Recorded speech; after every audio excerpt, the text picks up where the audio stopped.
Fala, meus amigos e minhas amigas, estamos mais uma vez aqui em mais um episódio do Espaço da Bola Notícias, falando um pouco com você de futebol, falando de uma situação atual, repercutindo sempre assuntos aí da mídia. E no episódio de hoje vamos falar sobre dois assuntos que são bem importantes, né? Primeiro, o Atlético Mineiro vai fazer a sua arena, seu estádio próprio, a Arena MRV. Eu vou discutir um pouquinho aqui a importância de se ter um estádio próprio e também a engenharia financeira que está envolvida por trás da construção de uma arena. E também vamos falar da possibilidade da volta dos jogos de futebol, não agora, né? Porque agora realmente não estamos no momento de voltar a ter o contato físico lá dos jogadores e funcionários, mas um pouco mais para frente. E também a possibilidade de acelerar um pouco essa volta com jogos com portões fechados, sem torcida. Vamos discutir sobre isso aqui nesse episódio, beleza? Esse episódio está disponível no YouTube e também no Spotify. E eu convido vocês a acompanhar as nossas redes sociais, nosso canal Espaço da Bola lá no Instagram. E eu vou deixar o link para você acompanhar nossas redes aqui na descrição do vídeo, nos comentários. E também nosso canal tradicional, vou deixar o link para você se inscrever lá também. Já de pronto, pedindo para você deixar o seu like aqui nesse vídeo e se inscrever também nesse canal, beleza? Então, pessoal, vamos agora ao primeiro assunto, que seria a Arena do Atlético Mineiro. A cidade de Belo Horizonte tem três times grandes e tradicionais, o Atlético Mineiro e o Cruzeiro, que são os principais, e o América Mineiro, que é aquele clube lá que corre por fora, né? Tem uma certa rivalidade com os dois grandes, mas não é aquela rivalidade pesada como tem o Atlético e o Cruzeiro. E exatamente desses três times, o único que tem um estádio próprio, um grande porte, né, é o América Mineiro, que tem a Arena Independência, onde o Atlético Mineiro manda alguns de seus jogos lá. Por ser um estádio um pouco menorzinho, né, ele tem mais uma característica de caldeirão, então quando um público não vai ser tão grande quanto 30, 40 mil pessoas, faz sentido colocar os jogos na Arena Independência, que é um pouquinho menor, né, mais apertadinho, dá mais a sensação de pressão da torcida. E o Cruzeiro tradicionalmente é o time que tem jogado sempre lá no Mineirão, né? O Atlético joga algumas partidas de maior apelo, maior público lá no Mineirão também, mas o Atlético tem feito a Arena Independência o seu reduto. E agora o Atlético quer fazer a sua arena própria, a Arena MRV, né? Já vendeu os naming rights inclusive. E o estádio vai ter capacidade para 46 mil pessoas. O terreno também já está garantido. As obras começaram hoje, dia 20 de abril. E o presidente pretende terminar as obras até o final de 2022. Então, um pouco mais de 2 anos e meio de obra. O estádio tem um custo estimado total em 460 milhões de reais, muito mais barato do que outras arenas que foram feitas no Brasil afora aí, como a reforma do Maracanã, como o estádio do Corinthians, como o Mané Garrincha também lá em Brasília. Diversos outros estádios tiveram um custo muito mais alto. E nesses 460 milhões, de onde é que o Atlético Mineiro vai tirar todo esse dinheiro? De onde é que ele vai tirar todo esse valor? Bem, o Atlético fechou a venda de um shopping, né? O Atlético era dono de um shopping lá de Minas Gerais, o Diamond Mall, e eles fecharam a venda de 50% desse shopping. Ou seja, ele vai dividir a administração do shopping aí com outra empresa. E ele vendeu por 250 milhões de reais. Então era um ativo interessante que o clube tinha e trocou aí metade desse patrimônio pelo dinheiro que vai, com a correção monetária, chegar a quase 300 milhões de reais. Então, o Atlético já garantiu aí 2/3 do que precisava para poder bancar essa construção. E o outro valor vai ser adquirido como? O Atlético vendeu 60 milhões de reais, né, em naming rights, ou seja, a MRV comprou o direito de nomear o estádio com o nome da sua empresa. Então pagou ao Atlético Mineiro esse valor, e que somado aos 250 milhões de reais chega em 310 milhões. E eles pretendem mais 100 milhões de arrecadação de venda de camarotes e cadeiras cativas. Essa é a parte mais preocupante que eu imagino. Vou explicar um pouquinho depois aqui o que eu acho sobre isso. Mas, se eu falei que eram 460 milhões, os outros 50 se encaixam aonde? Você tem 100 milhões da venda de camarotes e cadeiras cativas, 60 milhões vindo da parte de naming rights e 250 milhões da parte da venda do shopping. Totaliza 410. Os outros 50 milhões são referentes ao valor do terreno e que esse terreno foi doado por um empresário para o Atlético Mineiro. Não sei qual participação esse empresário vai ter em lucros possíveis da arena ou em algumas outras situações, não sei. Eu sei que esse terreno foi doado para o Atlético, então já foi abatido do valor total. Só que aí entra também como custo, né? Veio uma doação de fora, mas o custo do terreno também entra no valor da obra. Então totaliza aí os 460 milhões que o Atlético estima gastar na construção da sua arena. Então vamos falar dessa parte de 100 milhões que o Atlético estima em vender por camarotes e cadeiras cativas. 100 milhões é um valor alto, é muito alto. Você arrecadar 100 milhões com venda de camarotes e cadeiras cativas, como é que vai se dar isso tudo? Qual o valor unitário de um camarote ou de uma cadeira cativa? Quantas vão ser vendidas? Esse valor eu não encontrei, né? Não consegui. Então, se você tiver alguma informação, deixa os comentários aqui no nosso vídeo no YouTube. Como é que vai se dar essa parte do Atlético Mineiro aí que vai fazer essa arrecadação? Só que essa arrecadação, o importante dela é que ela pode ser feita ao longo do tempo. O Atlético já tem o valor dos name rights, o Atlético já está recebendo o valor da venda do shopping, então esse valor pode ir sendo investido aos poucos. O terreno também já está garantido, né? Então vai ser investido aos poucos lá na obra, fase a fase, etapa por etapa, e o valor vai sendo injetado aos poucos, não é imediato, né? Então, ao longo da linha do tempo da construção, você vai investindo e o terreno vai se adequando. As construções vão crescendo, a infraestrutura vai aparecendo. E os valores que falta arrecadar podem ir sendo pagos aos poucos, né? Então, essa parte das vendas não precisa ser imediata agora. Pode ir sendo ao longo do tempo. E também, se o Atlético não conseguir arrecadar esses 100 milhões que pretende, pode buscar em outras situações, né? Em outros tipos de receita para poder ir pagando essa dívida que já está contraindo agora, né? Mas vai ter que arrecadar de algum jeito. E eu fiquei um pouco preocupado com esse valor muito alto, né? De 100 milhões, realmente é um valor que a gente fica imaginando de onde é que vai sair tanto dinheiro assim. Com a venda de camarotes e cadeiras cativas, é tão caro assim? Não sei, não tenho essa informação, não consegui. Então, se você tiver aí, por favor, deixa aqui nos comentários. Mas eu queria falar um pouco sobre também a importância de um clube ter o próprio estádio. Quando se tem um estádio grande, como por exemplo será essa arena e como é, por exemplo, o Mineirão, existe uma empresa que é especializada para cuidar do estádio, deixar o estádio arrumado, bonito, né? Limpo também, organizar os jogos, fazer negociação de jogos, e essa empresa tem custos. O estádio em si, a manutenção, também tem custos. Então isso entra tudo no custo dessa empresa. E essa empresa também não vai trabalhar de graça. Eles querem ter um lucro em cima disso tudo. Eles estão trabalhando lá, então obviamente eles querem ter um lucro. Eles vão tirar o lucro deles de lá dessa administração do estádio. Então isso tudo entra no custo dos jogos. Como é que eles vão arrecadar dinheiro para pagar o dia a dia lá de manutenção de um estádio? Por exemplo, o Mineirão. Ele não tem custo só enquanto tem jogos, não. Esses custos aí já entram diretamente no borderô, né? Mas a empresa cobra pelo aluguel do estádio. Então é importante quando um clube tem o próprio estádio, porque já evita esse gasto aí com o aluguel de uma empresa. O próprio clube já está administrando lá, pode utilizar a infraestrutura do entorno para ter um shopping próprio, para fazer visitas ao estádio, para você fazer lojas para atrair o torcedor. Então isso tudo você pode também já tirar uma arrecadação a partir disso para pagar a manutenção do próprio estádio.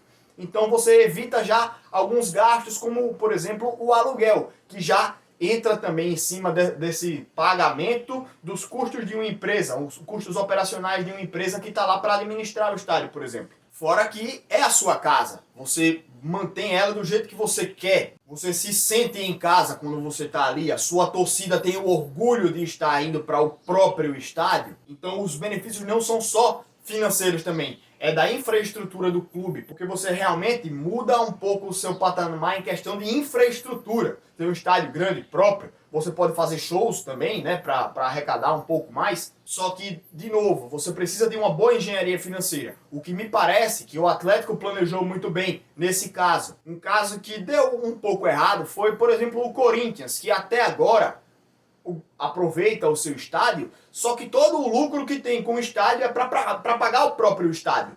Então você deixa a sua bilheteria comprometida. Todo o lucro que você iria ter, você não tem mais. Então o Corinthians já perdeu uma parte de dinheiro aí, porque está pagando desde muito tempo e vai passar anos pagando toda essa estrutura que o Corinthians recebeu. Só que tem que pagar de volta, não foi um presente, né? Foi um empréstimo. E o Corinthians está pagando isso tudo agora. E até por isso está passando por um momento financeiro que não é dos melhores do Corinthians, né? Tá se endividando por causa da sua arena. E agora vamos também ao segundo assunto desse episódio. Se eu estou falando de bilheteria, público, receita, os clubes agora do Brasil estão passando por uma situação complicada por conta dessa situação atual de pandemia, de isolamento social, não podendo ter jogos. Vamos citar um exemplo aqui. O presidente do Bahia, o Guilherme Belintani, ele deu uma entrevista dizendo que os clubes brasileiros aguentam no máximo 3 meses sem jogos. Isso ele falou no meio de março. Então, março, abril, maio, são 3 meses. Quando chegar em junho, os clubes já não vão conseguir se manter agora do jeito que estão. Sem arrecadação, sem jogos, sem bilheteria, sem direito de TV, sem cota de participação das competições. Então, os clubes vão realmente passar por muitas dificuldades. E isso ele falou dos clubes mais bem estabelecidos financeiramente, os clubes que têm estrutura financeira, que já tem um pouco mais de dinheiro. Imagine então os clubes de interior, os clubes que só jogam os campeonatos estaduais, que o dinheiro que entra, paga dívida acaba, paga salário acaba, eles vão dependendo sempre desse fluxo intenso de caixa. Chegou dinheiro, paga. Chegou dinheiro, paga. Não tem caixa. Vou dar um exemplo aqui também do CSA, aqui em Alagoas. O presidente do CSA, Rafael Tenório, disse que fez caixa ao CSA em 2019, na participação da Série A. Fez caixa, tinha dinheiro, tinha capital, só que o dinheiro agora está indo embora. Porque o CSA fez uma expectativa de avançar na Copa do Brasil, receber cota na Copa do Brasil, avançar na Copa do Nordeste, receber mais cotas. E o CSA já está eliminado nas 2 competições. Não passou sequer da primeira fase na Copa do Brasil, então a arrecadação foi lá para baixo. E teve que usar esse caixa do ano passado para pagar as despesas atuais. E já pagou os salários integralmente no mês de março, paga-se em abril. O mês de abril paga-se em maio. E quando for para pagar maio, vai pagar lá em junho. Aí o time do CSA já não vai ter mais condições de arcar com todas as despesas, porque montou uma folha salarial alta. E o CSA perdeu muita receita e agora está sentindo falta. Tinha caixa? Tinha. Só que agora os contratos de patrocínio não estão sendo pagos. Todos foram suspensos. Bilheteria? Não está tendo jogo. Sócio torcedor? Caindo demais, porque o sócio ele paga para ter o direito de ir aos jogos ou de receber descontos. No caso do CSA, como eu estou falando, é para entrar nos jogos. Mas o que acontece? O time do CSA agora está sem receitas, então está tendo que usar o caixa que tinha. Então a saúde financeira dos clubes fica muito prejudicada e acaba sem ter dinheiro para poder pagar os seus atletas.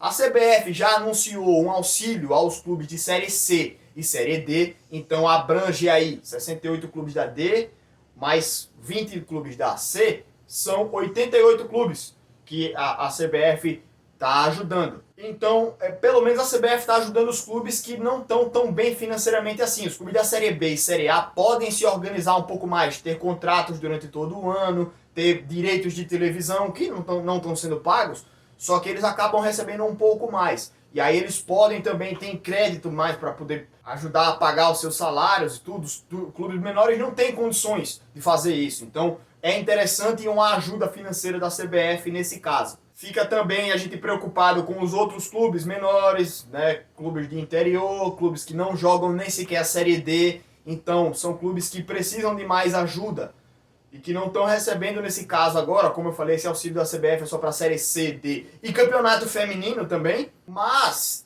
outros clubes, diversos clubes, durante o ano inteiro a gente tem 128 times em ação, Série A, B, C e D. E o Brasil tem mais de 700 clubes profissionais que só jogam estadual. Então, a grande maioria, né, só joga o campeonato estadual, depois não tem mais divisão, não joga, acaba o ano para eles. E esses clubes aí também precisam de ajuda, um auxílio financeiro, porque a essa altura, no meio para o fim de abril, já teria encerrado suas atividades no ano. E agora tá há mais de um mês aí, só para depois que voltar, jogar mais 2, 3 partidas, 4 partidas dos campeonatos estaduais, depois se encerra.